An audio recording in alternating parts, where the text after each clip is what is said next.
আমরা মিষ্টি খাই না। তাহলে কি খাও? আমাদের এক বোতল মদ আর খাসির মাংস পেলেই যথেষ্ট। কিন্তু এখন আপনাকে ওসব আনতে হবে না। আপনাকে বলেছিলাম না মেয়ে দুই একটা নেশা করে, এটা তার মধ্যে একটা। এখন তো মদ সবাই খায়। তাহলে এতগুলো মিষ্টি নষ্ট হবে? আরে আপনি এত চিন্তা করছেন কেন?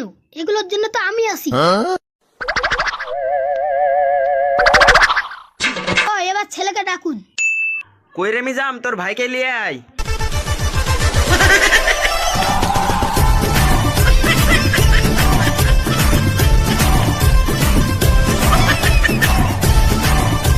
আসসালামু আলাইকুম।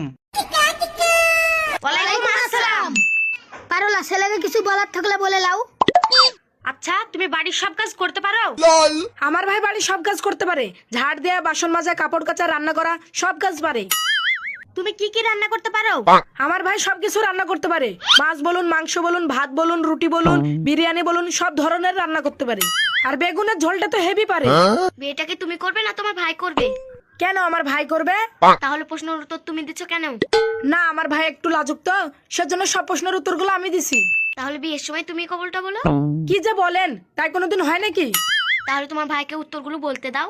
ঠিক আছে। আচ্ছা, তুমি গান করতে পারো? হ্যাঁ। তাহলে একটু গান শোনাও তো।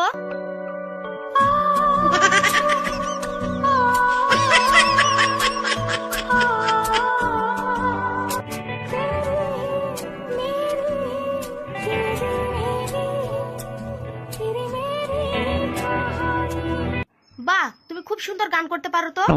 আচ্ছা, তুমি নাচতে পারো? হ্যাঁ, আমি 5 বছর নাচের ক্লাস করেছি। তাই নাকি? তাহলে একটু নেচে দেখাও তো।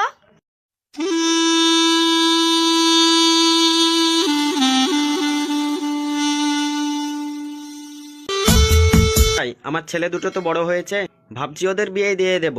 আপনি ভালো তেমন মেয়ে দেখুন তো। আপনার দুই ছেলেরই বিয়ে দিবেন নাকি? না না, আগে বড়টার বিয়ে দেব, তারপর ছোটটার ভাববো। আপনি বড় ছেলেটার জন্য একটা ভালো চাকরিওয়ালা মেয়ে খুঁজুন। আমার কাছে একটা ভালো মেয়ে আছে, একটা বড় ব্যবসায়িকের মেয়ে, কিন্তু সেটা সরকারি চাকরিওয়ালা না। আর কিছুদিন পরে ওই মেয়ে বাবার কাছে যোগ দিবে। তারা কিন্তু খুব বড় লোক, অনেক টাকা পয়সা আছে। ব্যবসায়িকের মেয়ে, কিন্তু সরকারি চাকরিওয়ালা মেয়ে পেলে খুব ভালো হতো। ঠিক আছে, তাহলে ওই মেয়েকে দেখুন, কিন্তু মেয়ে ভালো তো। আরে কি বলছেন, আজকালকার যুগে অমন মেয়ে খুঁজেই পাবেন না। খালি দুই একটা নেশা করে, তাছাড়া মেয়ে একদম দুধে ধোয়া। এই লাও বাচ্চা। এই যে, এটা আমার বড় ছেলে। বাহ, ছেলে তো খুব ভালো দেখতে, একদম তাপস পালের মতো।